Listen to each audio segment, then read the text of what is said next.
Hi guys! Ayan, kasama ko yung pamilya ko ngayon. Pinabanding ko sila. Today guys is wala na naman tayong pasok. So, sinama ko na naman sila dito guys sa simbahan guys para makapag-pray. Yung mga bata na to guys is tinuturuan ko talaga sila simula pa maliit hanggang ngayon. Mga binata na sila pero tinuturuan ko pa rin sila kung paano po maging malapit po sa Panginoon guys. Ayan, nagsisimba po kami galing and then masyal konti. Ayan po yung view guys kung saan ko sila pinasyal. Yan.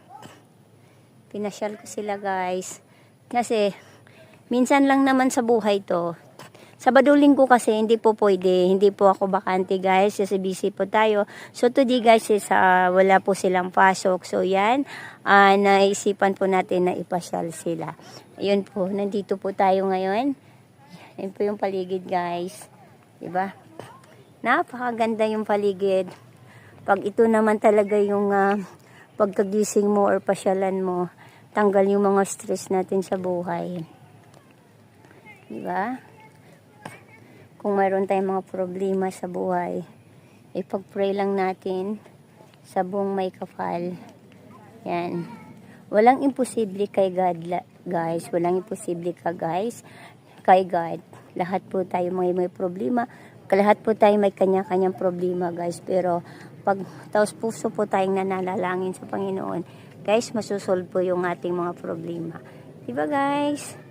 Yan po yung view. Yan kung saan. Ito po tayo sa Pink Sister guys. Thank you guys. Yan po yung video for today kung saan tinasyal ko yung pamilya ko. Banding-banding muna kasi guys walang pasok. Yan tayo. Andito po ako ngayon. And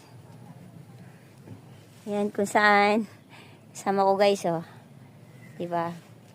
Pinag-pray ko sila, nagdasal, nagsimba muna kami guys. And then bago kami namasyal dito. Yan lang po guys. Yan lang po yung aking video for today.